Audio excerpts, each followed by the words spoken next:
Hello, and welcome to Turning a Million Eyes to Save Lives, a podcast co-production of Innocence at Risk and Studio C. Innocence at Risk is a 501c3 nonprofit founded in 2005 to fight child exploitation and human trafficking. Our mission is to educate citizens about the grave issue of global and local human trafficking. We are dedicated to protecting children from all forms of abuse and work to end child exploitation and child trafficking everywhere. Innocence at Risk conducts educational outreach programs through churches, clubs, organizations, schools, embassies, and now this podcast. I'm Andy Miles, and on this third episode of the series, we'll hear from Deborah Sigmund, founder and director of Innocence at Risk, Callahan Walsh, executive director of the National Center for Missing and Exploited Children, NCMEC, and Cheryl Csiky, executive director of In Our Backyard. We'll be talking about efforts made by all three organizations in combating human trafficking and child exploitation at and around the Super Bowl. As major events in the U.S. attract more people, they also attract more sex traffickers and more buyers. Law enforcement faces overwhelming challenges to try to stay ahead of the traffickers. Unfortunately, the Super Bowl has become a magnet for traffickers. For the past several years, nonprofit organizations have gone to the host city of the Super Bowl to work with law enforcement in numerous ways. This year, with the Super Bowl in Los Angeles, Kevin Malone, former general manager of the LA Dodgers and the co-founder and CEO of the U.S. Institute Against Human Trafficking, is leading efforts to help fight trafficking during the week of the Super Bowl. Mr. Malone formed the Alliance Against Human Trafficking and Exploitation. Some of the organizations that are working with this alliance are A21, It's a Penalty, Operation Underground Railroad, and Indianapolis Colts head coach Frank Reich and his family.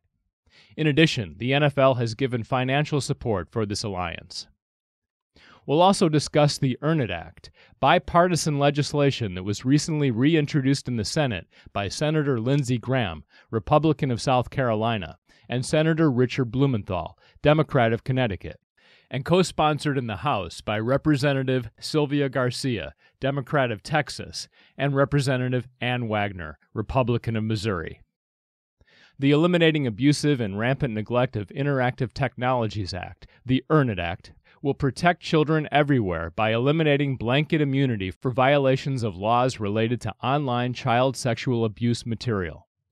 Innocence at Risk believes that tech companies need to be held responsible and no longer turn a blind eye to child sexual material on their websites. The Earn It Act will also establish a commission of survivors, technology representatives, and government stakeholders to create recommendations and voluntary best practices for tech companies to respond to the global pandemic of online sexual exploitation of children. The Earn It Act will finally introduce accountability for big tech. Please ask your senators and member of Congress to support this important legislation today. We need the Earn It Act in order to make the internet a safer place for our children. Thank you. I'm going to turn things over to Innocence at Risk founder and director Deborah Sigmund now. Deborah. Thank you, Andy. And I'm so very pleased that Cal is with us today and Cheryl also. So we've been working with both organizations through a history of Innocence at Risk since 2005. So we wanted to come to you today, and thank you for joining us, by the way. We wanted you to hear about what groups are doing, what nonprofits are doing, and also church groups, universities, and coaches are doing to help prevent trafficking during the Super Bowl. Human trafficking, especially child trafficking, is on the rise during major sports events. And the Super Bowl happens to be the major of all sports events. And traffickers take the opportunity during this time, and they basically are out marketing children. So about 8 years ago, Innocence at Risk decided with some of our other partners, after we'd already established the Flight Attendant Initiative in 2008, we had an army of angels with ready and willing to do whatever they needed to do to help assist in saving children. So what we would do was use flight attendants, and we would do awareness events. Innocence at Risk has worked previously with Shared Hope International and other groups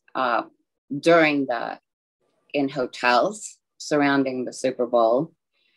And the flight attendants themselves operated in plain clothes with the eyes and ears on the ground in airports and surrounding that.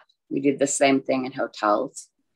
And we're looking for situations of trafficking, which, as we've gone over in our previous podcast, women and children can be identified.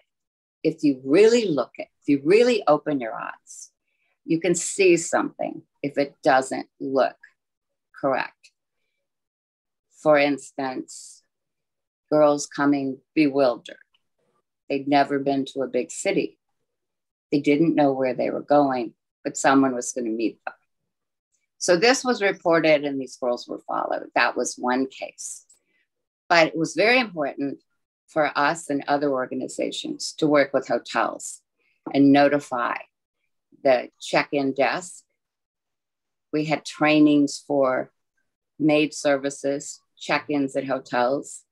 Marriott Hotels has been a real leader and a partner in this with us, as well as Delta Airlines and all the organizations and all the airlines have gotten involved and have supported Innocence at Risk and our non-government partnerships. The year that the Super Bowl was in Phoenix, for instance, the late Senator John McCain, who had learned about human trafficking, he'd learned about it years ago from me, but he learned more about it from his wife. So he decided to give us the opportunity to talk to a group of CEOs who were coming to Phoenix to meet with him. So we turned this into a big awareness event. Shared Hope was also involved with us. And I was on a panel with NCMEC, Delta Airlines, and some other NGOs, but talking to CEOs from around the world, not just in the United States. They were absolutely flabbergasted to know that the Super Bowl was an attraction for traffickers. And they were very glad to learn about it. So we hope you're glad to learn about it today. And we want you, whether you're going to the Super Bowl or you're going to watch it on television with friends or at a party, but to talk about this and to spread this message, because it's so important. The more eyes we can turn on this issue, the more victims, innocent women and children, we can save. So now we have another expert, a real expert. Cheryl is going to talk to us about her organization in our backyard. So Cheryl, thank you for being with us today. Thank you, Deborah. I think you nailed it on the head. I heard a lot of wisdom in your experience in joining alongside at Super Bowl efforts. Some people are aware, that this is like the big mega hotspot for human trafficking. Others really still have no idea. So it's important that we host awareness campaigns, education and training for every single person in the public. It really does matter. In our backyard first started in 2010 in efforts with the Super Bowl campaign. And again, it was an organic community need. We're a nonprofit that fights human trafficking by linking arms across the United States. So when you start out, you're just saying, how do I help, right? I think that's something we all can relate to. You hear about an issue and you want to know, what can I actually do with my hands to do something? So law enforcement had asked us to come alongside around the Super Bowl because what we conducted was a freedom sticker outreach. We have freedom stickers that have the National Human Trafficking Resource Center hotline on them. There's a 2016 study that said it was the #1 way to increase arrests. And we also need to find a way to let survivors out there know that there are resources for them, because there's a lot of fear of calling law enforcement 911. So this alternative is to help reach them just where they're at. If there is any fear instilled, by a trafficker or by someone grooming them, usually there's isolation, right? They want that person to only lean on them and to fear that they're the ones who will be in trouble if they reached out for help. So we really started with the hotline awareness. And today we have over 500,000 freedom stickers posted across America, but Super Bowl kind of started in that general arena for us, saying, what's one thing I can do? Raise awareness about the hotline. We don't have to think about like superhero capes, right? And like get out there on the ground and think about rescue and all these words. But it was just a very regular, tactile way for us to do our part in the fight, because there are a lot of local nonprofits and case managers and things like that who are on the ground. So we started out that way. And what we learned, and everyone learns, right, when you're out there learning how you can help, is we found out that convenience stores were the most open arm to us to help be on the lookout for missing children and maybe someone who's prostituted, exploited, and trafficked. And that was not news to us, but we didn't know how well received it would be. They want to know, how can we stay connected after Super Bowl? So that's kind of what led into our overall outreach with convenience stores against trafficking. And if we think about that, convenience stores are open long hours. They're an essential business during the pandemic. They see people at 2 a.m, right? And they see people in and out. They might see someone over months of a period of time. So we started to learn, like, wow, these people really are the eyes and ears of our communities. They're kind of like that neighborhood watch program, if we would be willing to put that up, and start learning from them on what they see and making sure they know how to report. So that's really where our efforts have, I would say, advanced to real-time tips, specifically around the Super Bowl, when we can reach convenience stores and have them as the first line of awareness and watching out for people. We get direct tips right away when we show up at Super Bowl. So we've kind of gone from there, and it's our 13th year now. So we start out with a huge missing children outreach event. We invite, usually a church will host us. This year it was in Englewood at the Center of Hope. And we partnered with lots of local nonprofits who are on the ground, like Forgotten Children, Inc., Zoe International, a few other ones. But it was a way for us to let all the advocates know there's safety issues involved now when you're out on outreach. We're in Los Angeles and Englewood. We did an entire partnership with NCOZY to help safety measures, de-escalate situations, because street outreach, as we all know, is where we know trafficking is happening, and it's called a track, right? We know women, girls, men and boys are on these tracks, and to approach them is actually pretty dangerous.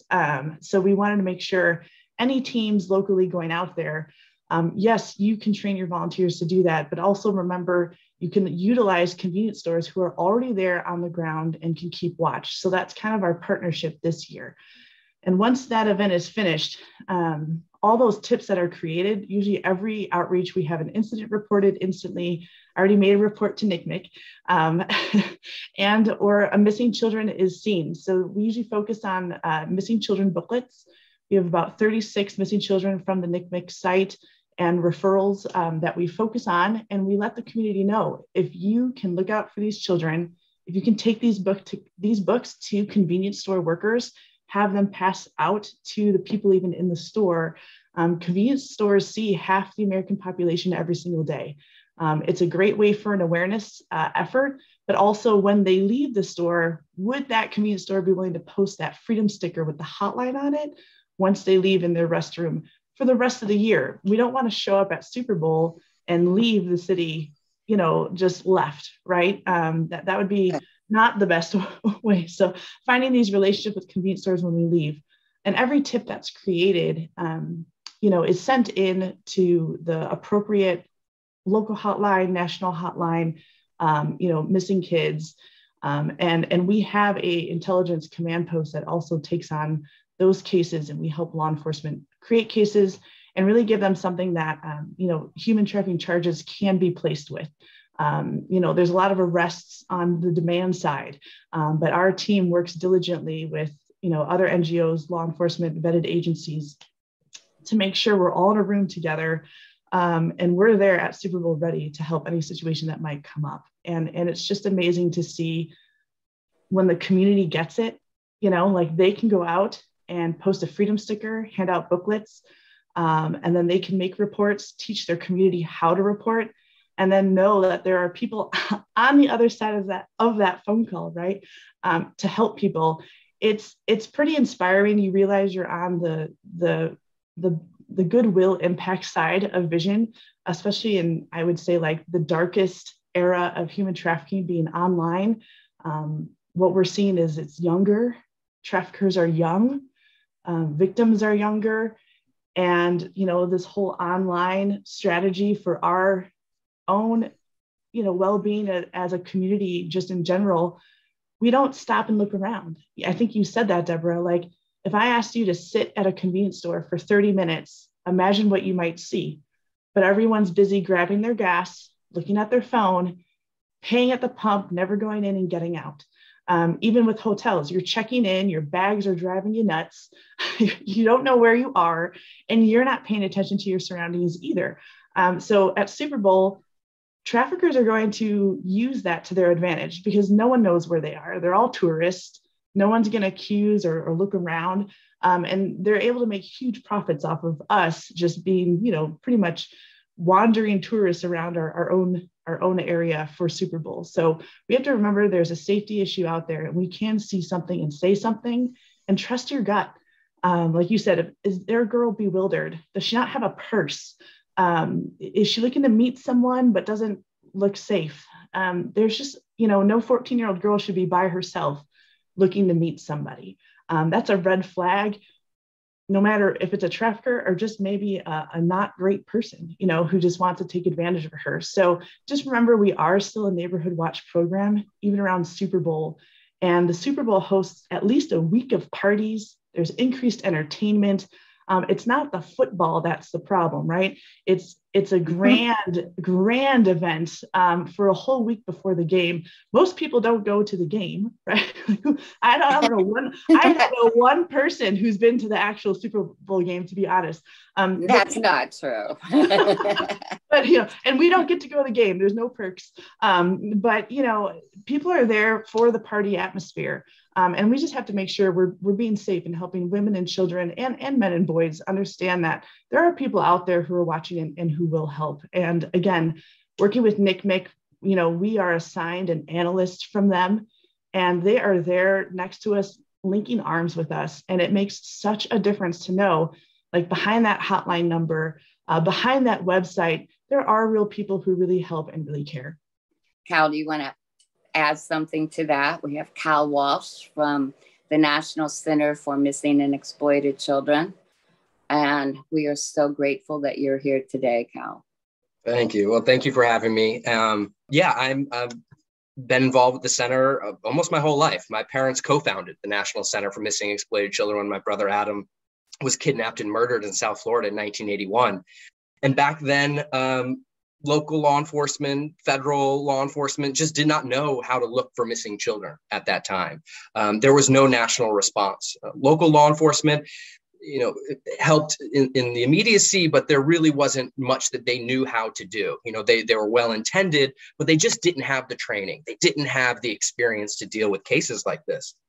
So my parents founded the National Center. It started as the Adam Walsh Resource Center in their garage, just off a card table and a landline telephone. And my parents, time and time again, would travel to Washington, D.C., try to lobby on behalf of victims' rights. And it was in 1984 when President Reagan appropriated federal funding to create the National Center for Missing and Exploited Children, where we changed the name. We moved the headquarters up to Washington, D.C., and we started to work on the issues that we're currently working on today. 37 years later, we've helped in the recovery of over 350,000 missing children. We serve as the clearinghouse for these types of issues. But while many people understand and know the missing side of what we do, the exploitation side is just as big, and if not ramping up even more. I mean, we've seen the reports coming into our cyber tip line, which the cyber tip line is a program that we run at the National Center. It's a reporting mechanism for any internet service providers. So your Microsoft, Facebook, Google, all the rest, they are mandated by law to report any instances of suspected child sexual abuse that happens online. Law enforcement, victims themselves, and family members, the public can also make reports. In 2019, we received 16.9 million reports of suspected child sexual exploitation. In 2020, we received 21.7 million reports, an increase of about 26%. So we're seeing the exploitation online just increase rapidly, especially during this lockdown stage that we're in. Everybody's experiencing increased screen time, and this increases the opportunities for exploiters to harm and prey on children. And we've seen chatter on the dark web amongst these predators, amongst these exploiters, sharing best practices, tips on how to groom and lure children away from the home. In fact, online enticement, that category alone grew by 100% from 2019 to 2020. And it's an alarming rate that we're seeing at the National Center on the exploitation side. And that's often where we come in. Trafficking victims come into our crosshairs because they go missing and then they become exploited. And they don't often go missing by a stranger abduction, somebody snatching them off the street. In fact, that's the lowest category percentage of missing children's cases we deal with at the National Center. The majority of cases that we work on are endangered runaways, children who have left their home on their own volition. But the problem with that, and where we see that cross-section with trafficking victims, is many of these trafficking, these children who are caught up in trafficking are groomed from the home by an exploiter, by a predator. And when they're groomed and lured from the home and they're leaving the home on their own recognizance, they're categorized as a runaway, even though they're going right into the open arms of a child predator. And we know law enforcement and the media and the public don't look at runaways the same that they look at abducted children or kidnapped children. Yet these are missing kids. And this is the issue. We see these children go missing, whether it's running away from home or the foster care system, which is even more difficult because those children don't have the support system that children living in traditional families have. Oftentimes when they go missing, the only people that are looking for them are people looking to exploit them. So you see children missing from care, you see children who are groomed and lured from the home that go missing, and then we see them pop up online in an escort ad somewhere, and that's when we see them being trafficked. So we had this cross-section between our two different divisions of our missing children's division and our exploited children's division, of children going missing and then becoming trafficked. And it was really something that we needed to start taking a look at and really connecting the dots. And last year, we had over 17,000 reports of child sex trafficking cases reported to us at the National Center. And we are operationally heavy, right? So we work directly with the families, directly with law enforcement to locate missing children and help in their recovery, or to end child victimization and to fight it online. So we are heavy in the operations side. In fact, there's a lot that we're doing around the Super Bowl with federal and local law enforcement that unfortunately I can't talk about because, one, we don't want the predators to know how we're tracking them and how we're working with law enforcement, because they are early adopters of technology. They're trying to stay 10 steps ahead of law enforcement and legislature. But a lot of that as well is awareness and prevention education, whether that's to the public or to potential victims themselves. To prevention education for children is just so important, because we want to make sure children don't go missing or become exploited in the first place. And serving as the clearinghouse for missing and exploited children's issues, we sit on this mountain of data. So we want to look at that. We want to extrapolate, see the trends, find how the best practices, share those tips and that information with other NGOs that are, in these areas, that are boots on the ground. We work with so many, we've mentioned many of the different groups today, but that's what we do. We play well in the sandbox. We want to, use these other NGOs as a force multiplier, because even though we're 400 plus employees, we're the nation's, larger nonprofit for this type of stuff. It's about collaborating. It's about sharing information, sharing technology, sharing resources and training and information. And doing that in a way that we can create trauma-informed resources, whether it's prevention or aftercare, for our survivors to really make sure that everything and all the resources really are in place, and these survivors are not re-victimized once they come out of the life. There's a long road to recovery for many of our survivors, but that's why the survivor voices are just so incredibly important, so that can inform our prevention education, and it can help create the appropriate response and training for law enforcement, for first responders, to medical professionals, who are oftentimes the first touch point that these trafficking survivors are interacting with. There's so many programs. I mean, I could talk about the center for forever. I know I'm long-winded, so I won't continue, but there are so many programs that we run at the National Center, so many ways that we try to, continue the mission of finding missing children and reducing victimization. And a huge part of that is working with other nonprofit organizations and other groups, boots on the ground, whether it's from the 30,000-foot view or right there on the street level. It really is just so important, sharing all those resources and really coming together to be the solution to this problem.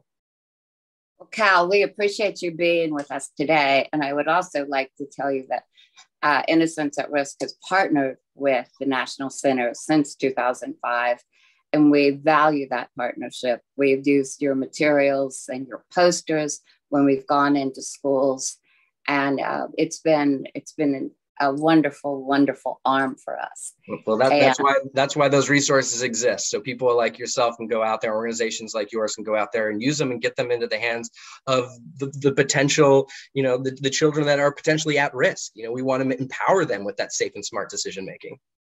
It's a $150 billion industry, and there are people on the take everywhere. And so no one wants to claim that this is happening, but it's happening absolutely everywhere.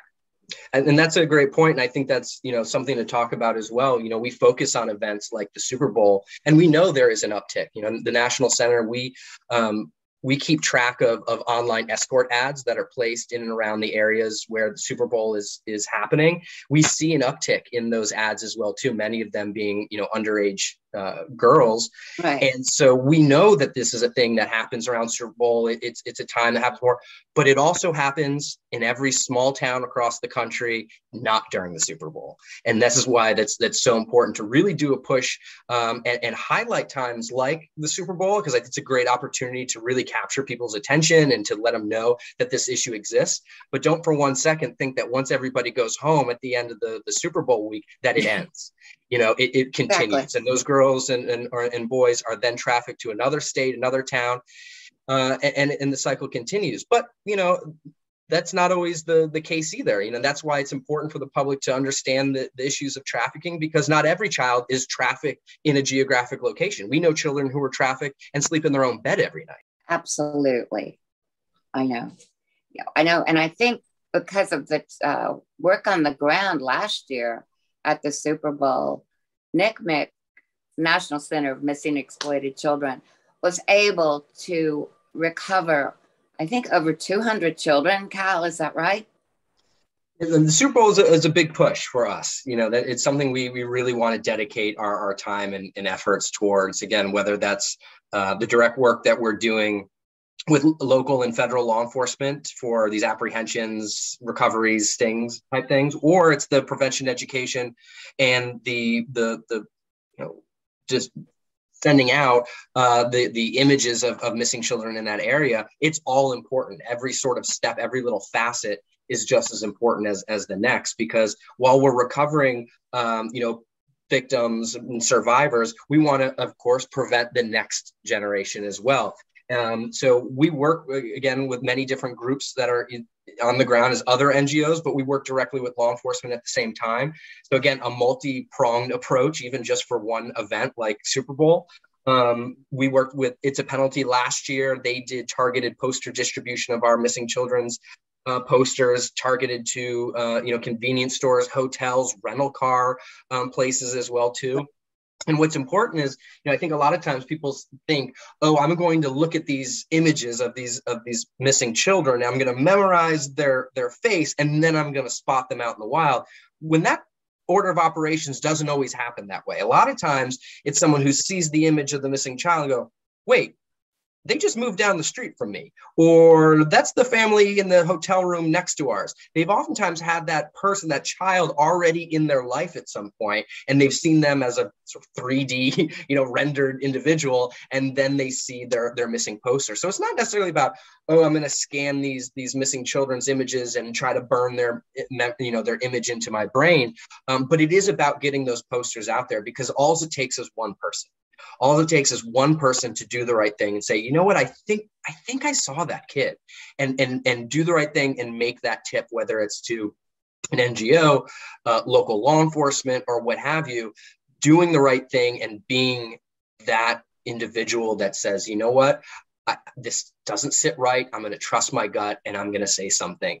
And, oftentimes we get tips from people who think the information they have might not even be very significant, and think, oh, this is dumb that I'm even making this tip. And it turns out that tip was the key that law enforcement was looking for the whole time, something that broke the case wide open.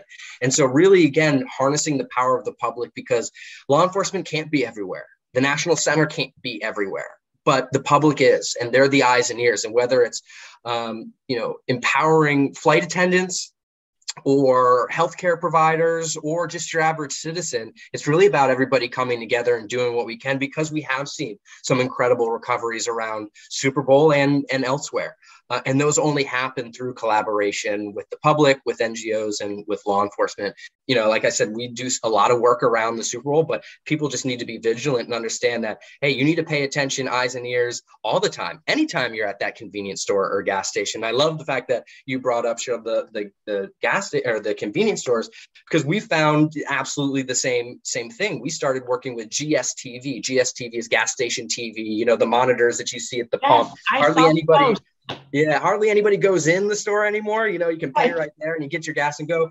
But we have missing children's alerts on the GSTV through our Runaway Train program. It deals a lot with runaway victims. We know at the National Center, 1 in 6 of our runaways are likely a sex trafficking victim. They don't have that support system. 1 in 6 of our runaways, and runaways represent 92% of our missing children's cases. So we know those are the hotspots that traffickers are frequenting. This is where these children who are being trafficked are frequenting as well. And so we have the GSTV video right there, audio, video, you're getting it. And we've had absolute recoveries directly related to those videos, tips that have come in directly from those videos. In fact, one of them was the child themselves that saw themselves on that video and said, oh my God, I had no idea that my family was even looking for me. Kids aren't always leaving the best situation. They're not always leaving, the ideal home. A lot of times children are running from something. And this child then realized, hey, there's other people out there that care about me, that care about my well-being. And they called the National Center, and they're now in a safe place. But it was one of these children that actually saw themselves on one of these posters and thought, wow, oh my God, people actually are looking for me. I didn't know that anybody even cared. That's wonderful. Cheryl, it is a brilliant idea about the convenience stores. I think it's an excellent point. But I also want to say that, the trafficking, it's not just at Super Bowls. It happens in all major sports. It happens at the Kentucky Derby. We've worked with law enforcement at the Kentucky Derby, sending them training materials before so they could be on the lookout. And they did the same thing. They had stakeouts at the airport, like looking for potential victims. It's anything that draws people. But as Cal said, it happens every day of the week, and it happens countlessly times. I mean, it's over $150 billion industry. And right now, since COVID, the increase of children that have been trafficked online is definitely increased. And all of us are working to get some legislation passed. And I think it's coming up this week. So we hope everyone, Innocence at Risk, has been sending out information constantly to contact your member of Congress and say, we want you to support the Earn It Act. Because what it does is it makes big tech companies responsible for these horrible images. of children that are being abused, unviolated on the internet. Children should never see those things, never see those images, let alone be part of them. So we're hoping that this legislation is passed. And I know you are, Cheryl. And I think it's very important that we do everything we can to protect our children. And that includes online. Yeah, 100%. We're, there's a few things going on in the legislative world. Our office is based in Oregon, and we're seated in Oregon. We're supporting the Earn It Act, and one of our programs is legislative advising. So, we're always trying to encourage people to reach out to the legislature and really voice. I mean, we're talking about this problem is not going to go away. And it is hard. The road to recovery is atrocious for people. I always say prevention matters. Like, we have to do better. We need to shift and say, you know what, there are survivors, including myself, who can speak up and feel safe enough to say no more. We can speak for ourselves. We know there's so many similarities in our experiences of the grooming process, of the access, right, to traffic and exploit someone, especially children. And the more we can speak up about these things and support the Earn It Act, to step up and say consent between two adults is candy for a trafficker to exploit in any type of law. We have to do better to create these safeguards to make sure children are never going to be approached by traffickers any easier through our own laws that we make. Just as a survivor myself, it's the most intimidating thing when you see, like, let's say a rape survivor, a rape victim, have to stand up and testify. It's when all eyes are on you at the darkest moments of your lives, it's not fun. It's almost just re-victimizing. So as we look at these laws together and look for survivor voices and understand that for survivors to lead, we really need to join arms together and be one collective voice, because we're going to watch laws come into place that aren't helping. We hope the public learns to rely on our voice and really take our wisdom. We know how these situations happen. Just as Cal said, I went to my own bed every night. I didn't have to run away. It was within my own 1 mile radius of my community. And by the age of 10, I was set up on dates inside cars. Nowhere in my situation was I going to raise my hand at 10 years old and say, I'm being trafficked. Right. The vocabulary is not going to work. A trafficker isn't, always cuffing you up. They have a way of manipulation and grooming that's super confusing for a child. So prevention matters, and understanding how traffickers work and how they utilize tech companies. We need to hold tech companies accountable too. And like you said, Deborah, most everyone I talk to, once they hear about the issue, they want to help. They want to do something. So we want to keep the bridge positive, but also have boundaries that we do hold tech companies and others accountable, especially whoever is your local legislator. You need to speak up and say something. They see a lot of issues, a lot of topics. And when we come together and voice our concerns to protect survivors and prevent human trafficking, we are making our world a better place. Absolutely. Thank you for your remarks, and thank you for your coming forward. I appreciate that. And everyone does. And you're not alone, and no one is. Yeah. We are here to stand with you and say it's enough, and we are working together. We're protecting young victims before it happens, potential victims. So it's really very important. Thank you. Thank you. We hope that the stories you've heard today are helpful in a way, and in a big way. And we hope that you can take this knowledge and spread it and let people know, human trafficking is happening everywhere, especially for children. And we need to keep our eyes open, and we need to keep our children safe. And we need to watch what they're doing on the internet. And we need to make the internet a safe place for them. And that's what the Earn It Act can do. If we get the Earn It Act passed, we can eliminate a lot of the horrible images that the children see. And actually, the horrible intruders that have gone on and approached children. I mean, there have been children that have actually been taken online and by talking to a predator that they thought was 12 years old, their age. Yeah. Without the Earn It Act, it will make it so much easier for exploiters to harm our children. We need that passed to safeguard our kids online. We need the Earn It Act to pass and really work with the tech industry to come up with those solutions and those safeguards for kids, because the internet isn't going away.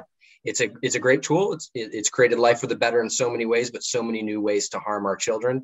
And without the Earn It Act, it's going to make it even a lot tougher for law enforcement to act in the ways that they should to protect children, and for organizations like the National Center as well too.